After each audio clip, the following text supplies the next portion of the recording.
일이 이렇게 되면 대한민국에 총리할 분이 없을 것 같아요. 청문회를 통해서 진심으로 그 진실이 실제적 진실이 무언가를 좀 알도록 하는 기회는 줘야 될 것 같아요. 자, 일단 친박의 좌장이라는 서청원 의원은 이렇게 너무 엄밀하게 따지면 총리하실 분이 없을 것 같다. 좀 그냥 넘어갈 수도 있는 거 아니냐라는 취지의 말을 해놓았는데요. 어떠신지 모르겠습니다. 네, 지금 이제 새누리당 전당대회 아주 네. 유력한 두 주자죠. 서청원 전 대표, 김무성 의원도 역시 마찬가지 톤으로 얘기를 했습니다. 네. 일단은 기회를 좀 주는 게 좋겠다. 아직은 본인이 진위가 좀 왜곡됐다고 하니 이 부분에 대해서 좀 더 설명을 들어보는 게 낫겠다 얘기했지만 국민의 한 사람으로 듣기에 참 거북하다 이런 얘기는 했습니다. 자, 그럼 이제 지금부터 이 야권의 반응 대단히 비판적이었거든요. 야권의 반응은 일단 저희가 잠시 좀 듣기로 하고요. 일단 새누리당 내부에서 친이계, 물론 비주류입니다만 친이계를 중심으로 굉장히 비판적 얘기가 많이 나왔습니다. 먼저 김성태 의원의 얘기를 한번 들어보시죠.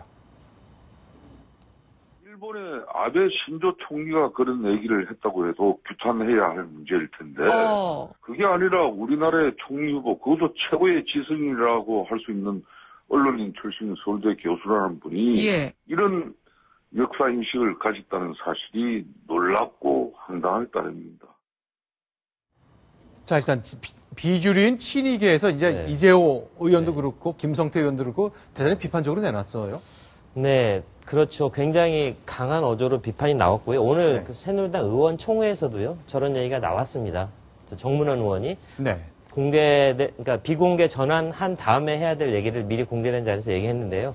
이건 도저히 묵과할 수 없다. 총리 후보자 스스로 결단을 내려야 될 시점이 된 거 아니냐. 아주 직격탄을 내놨습니다. 그 부분 새누리당 내에서조차 문 후보자에 대한 엄호 좀 불가능하지 않느냐 이런 얘기가 나왔고요.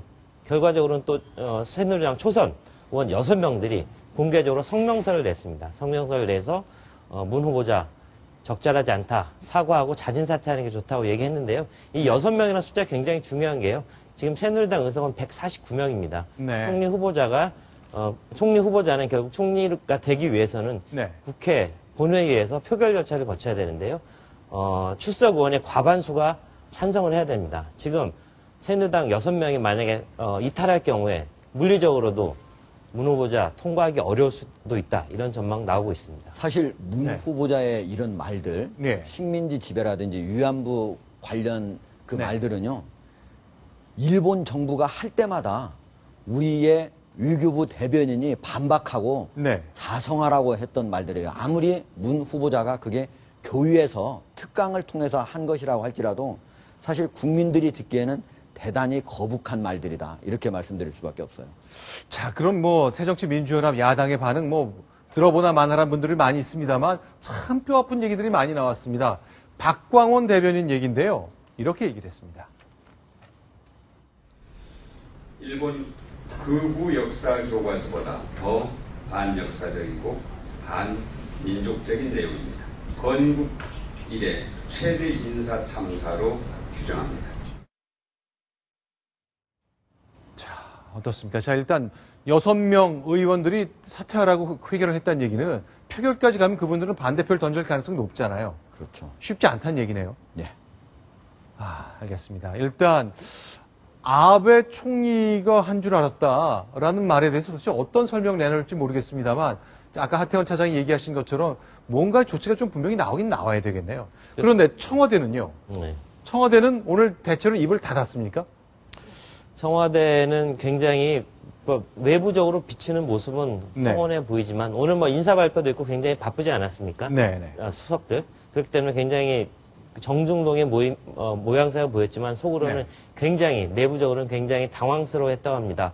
어제 저녁에 발언이 알려진 다음에 긴급회의가 소집됐었고요. 오늘도 새벽 이르게 청와대 참모진들이 이 문창극 후보자의 발언에 대해서 어떻게 대응할지 긴급회의를 가졌다고 합니다. 하지만 일단은 문창극 후보자 개인의 과거 발언이기 때문에 일단 개인이 적절히 대처하는 게 좋겠다.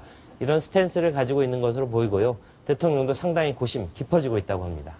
게다가 당초에는 오늘 오전 중으로 10개 안팎의 장관 개각 발표하려고 했지만 문창극 후보자의 이런 발언이 알려지면서 이 문제를 어떻게 해결할까 그거에 대해서 골몰하다 보니까 그것도 발표가 늦어졌다라는 얘기도 나오고 있습니다. 네, 일단 어젯밤에 이제 문창극 총리 후보자의 과거 강연 관련해서 일단 몰랐던 걸로 보이죠. 청와대가 과거에 저런 것들 다 검증을 한 끝에 다 따져봤더니 이 정도 교회에서의 연설이라면 문제가 안 되겠다 생각해서 넘긴 것, 그건 아닌 것처럼 보이죠. 일단 글에 대해서는 검증을 했던 것으로 보입니다. 워낙 문창극 후보자가 좀 강성 발언들을 많이 했기 때문에 신문 칼럼 또 오래 써오지 않았습니까? 그렇기 때문에 신문 칼럼에 대한 스크린 다 했는데요. 저런 동영상이 있을 거라고는 예상을 못했던 것 같고요. 그렇기 때문에 김기춘 비서실장을 포함한 어떤 인사팀의 어떤 인사검증 소홀에 대해서 또 따가운 시선이 모아지고 있습니다. 알겠습니다. 자, 저희가 엊그제 한번 소개해드린 영상입니다만 문창국 후보자가 방송에 출연했을 때 자신이 글을 쓸 때, 칼럼을 쓸 때 그런 고뇌, 내가 나 아니면 이렇게 쓸 사람이 없다. 그렇다면 나라도 써야 한다는 말을 토로한 적이 있습니다. 이렇게 기독교인을 상대로 한 강연의 경우라면 어떤 마음가짐이었을까요? 일단 자신의 글쓰기의 어려움과 사명감에 대한 얘기를 다시 한번 확인하겠습니다. 이제 저는 글을 쓰는 입장에서 이거를 내가 안 쓰면 아무도 쓸 사람이 없구나. 내가 마지막에 선 사람이다. 라는 생각으로 저는 글을 쓰는 경우가 있습니다. 이 주제에 대해서는 쓰기 싫은데 이거 하면 또 뭐 전화도 오고 그렇지만 내가 이걸 안 쓰면은 누가 쓸 것이냐, 쓸 사람이 없으면 어떡하느냐, 내가 써야 되겠다 하는 그런 하나의 사명감이랄까요? 뭐 하여튼 그런 책임.